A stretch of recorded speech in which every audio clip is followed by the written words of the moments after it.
아, 국민의당이 존재감이 하나도 없죠 지금. 그러니까 서울시장 보궐선거에는 처음에 안철수가 1위로 그러니까 서울시장 후보 1위로 나왔을 때 가장 주가를 올리다가 합당하네 만에 했는데 안철수가 결국에는 합당 안 한다. 합당하더라도 내년 3월 달일 거다 이렇게 얘기했단 말이에요.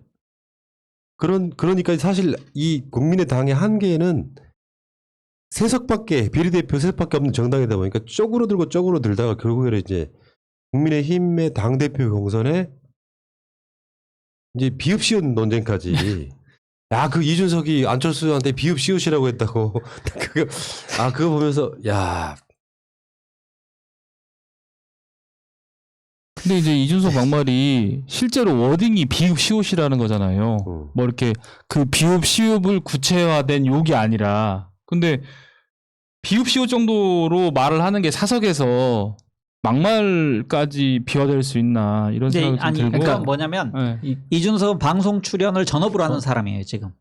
그러니까 밖에서 얘기하더라도 이게 녹취될 수 있을 수 있다라는 생각을 하기 때문에 이렇게 하면은 거의 그 비읍시옷이 원래 의미하는 의미를 다 얘기한 겁니다. 그러니까 이 감정을 노출한 거기 때문에 이거 자체로도 대단히 큰 문제가 되는 거죠. 아니 그리고 이때 이게 그 뭐라 그럴까 그 이준석이 그때 이제 바른미래당 청년 당원들하고 뭐 간담회 뭐 세미나 이런 걸 하고 나서 이제 회식 자리를 가는 자리에 얘기를 한 건데 이 비읍시옷 단어도 있고 또 하나가 여기서 했던 그 동영상 그 뭐랄까 음성 파일 들어봤는데 자기의 가장 큰 적은 안철수라고 얘기를 했어요. 나의 큰 적은 1위가 안철수, 2위 일단 안철수밖에 난 생각 안 나. 안철수가 나의 가장 큰 적이야. 막 그런 말도 했었고, 그리고 뭐 여러 가지 좀 이제 안철수 꼴찌해라.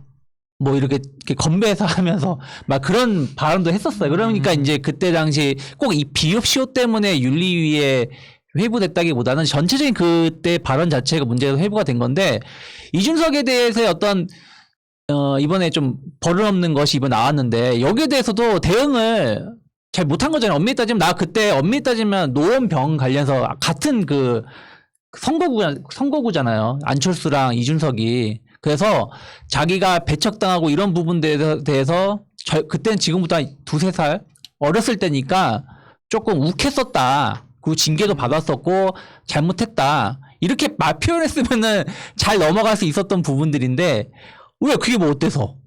나 그렇게 한 거 맞아.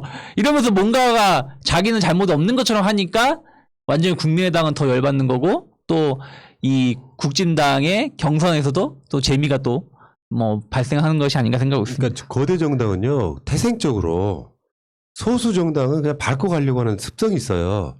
원 합당, 흡수 통합, 요 기싸움일 수도 있다고 생각하는데 안철수는 내가 보기에 타이밍을 항상 놓치고 그러면서 결국에는 정치권에 사라지지 않을까 싶은 이준석이 표현을 정확히 해준 거죠, 사실은. 지금 이제 초성만 갖고 비읍시옷이라고 하는데 그 당시에는 초성으로 이야기한 게 아니잖아요. 그쵸. 가장 뭐랄까 안철수 입장에서는 치욕적인 표현으로 이야기를 했던 거잖아요. 근데 이런 표현들을 갖고 막 지지고 볶는 게 결국은 그거거든요. 그냥 비읍시옷된 안철수가 돼버린 거거든요. 이준석도 봐도 얘는 그냥 안철수는 비읍시옷인 거예요. MB 아파트가 더 심한 이제 비읍시옷. 그 비읍시옷이 뭐냐고 계속 이야기하시길래 그냥 부산입니다. 부산. 아 부산. 그래 안철수는 부산이야. 근데 이제 이게 나경원 이제 후보가 방송 토론회에서 이제 그 이준석 혐오 발언을 꺼내는데 이제 혐오 발언인지는 모르겠지만. 나경원 후보가 나름 뭐 사선 의원의 아주 그 국힘에서 중량급 인사라고 생각하는데 이준석 대표의 2년 전 발언까지 이제 꺼내 들면서 막 공격하기 시작했잖아요. 근데 과연 왜 그랬을까 보면 나경원 후보 이제 쫄리긴 쫄리는가 봐요. 이제 예전에는 뭐 당연히 자기나 주호영 되거나 아니면 자기네들이 뭐 단일화하거나 여러 가지 생각, 그 다음에 혹시라도 이준석이 당대표 되면 뭐 당이 쪼개질 수 있다 이렇게 말하는 사람들 그런 분위기 속에서 이준석이가 뭐 되겠어 라고 생각했다가 계속 이제 여론전에 밀리고 뭐 당원들한테도 밀리고 하다 보니까 뭐라도 털어야 되겠다. 라고 생각하다가 이제 이런 발언을 하신 것 같은데 효과가 얼마나 있을지는 한번 여론조사 나오는 거 보면서 한번 근데 이거 봤습니다. 의외로 효과 있는 것 같던데요. 아 그래요? 네. 이준석 저는 여전히 이준석이 당대표 되기 힘들다라는 시각을 가지고 있고요. 좋아 저런 자세. 계속해서 걸어야지. 대세 휩쓸려고 하면 되겠어? 그러니까 근데 만약에 이준석이 된다. 제 예측이 뭐 다 맞을 수 있나요? 지금까지 한 개 정도 틀렸잖아요. 다 맞으셨습니다. 농담이야. 근데 이준석이 만약에 당대표 되면 저는 당은 대선 구매에서 엄청난 분열을 일으킬 거라 생각합니다. 왜냐면은 당대표는 실은 포용력이 있어야 돼요. 그러니까 우리가 보기에는 맞아요. 정말 엉뚱해 보이는 음. 그런 국회의원도 품는 게 실은 당대표거든요. 그러니까 뭐 군대에서 그런 거 있습니다. 그러니까 장교들 중에 술 먹고 밖에서 사고 친 놈도 대대장이 나중에 품더라고요. 그런 것처럼 포용력이 있어야 되는데 이번 토론에서 그 이준석에 대한 평가가 뭐냐면 논리적으로는 앞선다.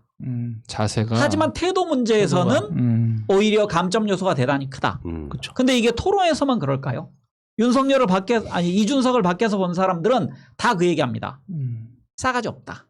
저 나이에 비해 훨씬 싸가지 없다. 아니 근데 진짜 이준석은 TV에 나오는 것만 봐도 싸가지 없다라는 게 보여요. 얼굴 그거보다 자체에. 더 싸가지 없는 거예요. 행동하는 게.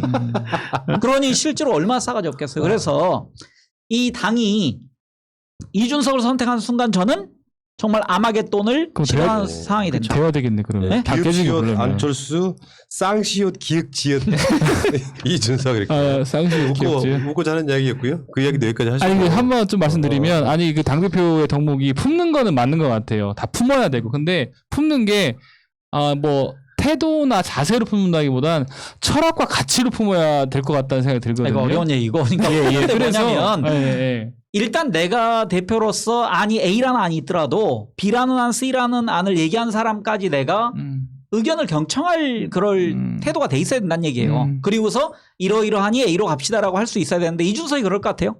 이제 우리 식사 내기는 유효하니까요. 당신은 세상 모릅니다. 네. 어? 그러니까 이준석은 이 당대표가 만약에 되면 그 36살의 영선이 당대표가 됐다는 그 컨벤션 효과 한 달 정도 제외하고 나면 고난의 가시밭길을 걸을 거다라고 누구나 예측할 수 있잖아요. 자, 그 이야기는 여기까지 하시고. 예.